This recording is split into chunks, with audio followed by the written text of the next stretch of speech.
ফেসবুকে প্রেম থেকে বিয়ে, তারপর 1.5 মাস সংসার করে জানা গেল নববধূ পুরুষ। এমনই এক চাঞ্চল্যকর ঘটনা ঘটেছে রাজবাড়ীর গোয়ালন্দ উপজেলায়। ভুক্তভোগী মাহমুদুল হাসান শান্ত, যাকে বিয়ে করেছিলেন, সেই নববধূ সামিয়া আসলে একজন পুরুষ, পরে জানতে পারেন দাম্পত্য জীবনের 1.5 মাস পর। শুক্রবার 25 জুলাই সন্ধ্যায় এই তথ্য প্রকাশ্যে আসতেই এলাকায় ব্যাপক চাঞ্চল্যের সৃষ্টি হয়। স্থানীয় সূত্রে জানা যায়, কথিত সামিয়ার প্রকৃত নাম মোহাম্মদ শাহিনুর রহমান।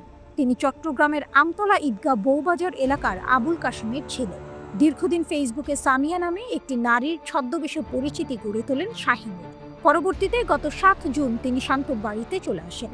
পরিবারের সম্মতিতে, স্থানীয়দের উপস্থিতিতে এবং মৌলভী ডেকে শান্ত ও সামিয়ার বিয়ে সম্পন্ন হয়। এরপর থেকে নববধূ হিসেবে শান্তর পরিবারের সঙ্গে ছিলেন সামিয়া। 1.5 মাসেও কেউ বুঝতেও পারেননি যে তিনি আসলে একজন পুরুষ।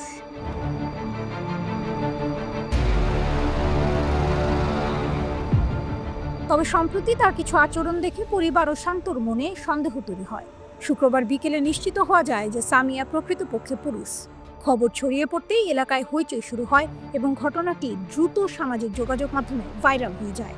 শান্ত গণমাধ্যমকে জানান, ফেসবুকের মাধ্যমে সামিয়ার সঙ্গে আমার পরিচয় হয় এবং প্রেমের সম্পর্ক গড়ে ওঠে। পরে সে হঠাৎ আমাদের বাড়িতে চলে আসে। পরিবারের সিদ্ধান্তে বিয়ে দেওয়া হয়। সামিয়ার জাতীয় পরিচয়পত্র না থাকায় কাবিননামা রেজিস্ট্রি করা হয়নি। বিয়ের পর থেকেই তার আচরণ রহস্যজনক ছিল। কাছে যেতে চাইলে বলতো আমি অসুস্থ, ডাক্তার নিষেধ করেছে। শান্তর মা মোসাম্মদ সোহাগী বেগম বলেন, একজন পুরুষ মানুষ আমাদের পরিবারে বউ হয়েছিল, অথচ আমরা কিছুই বুঝতে পারিনি। অভিনয় করে আমাদের মন জয় করে নিয়েছিল। ঘটনা প্রকাশ হওয়ার পর শনিবার 26 জুলাই সকালে পরিবারের পক্ষ থেকে শাহিনুরকে তার বাড়িতে পাঠিয়ে দেওয়া হয়।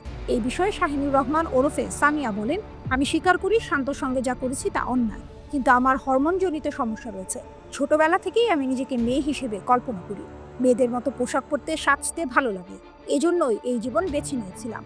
ছোট বাকলা ইউনিয়নের চেয়ারম্যান মোহাম্মদ আমজাদ হোসেন বলেন, ছেলে মানুষ মেয়ে সেজে বিয়ে ও সংসার বিষয়টি পরিষদের এক মেম্বারের মুখ থেকে শুনেছি, তবে এই নিয়ে কেউ আমার কাছে আসেনি। এই ব্যাপারে গোয়ালন্দ ঘাট থানার অফিসার ইনচার্জ মোহাম্মদ রফিকুল ইসলাম বলেন, বিষয়টি আমার জানা নেই। বিষয়টি নিয়ে এখন পর্যন্ত কেউ কোনো অভিযোগ করেনি।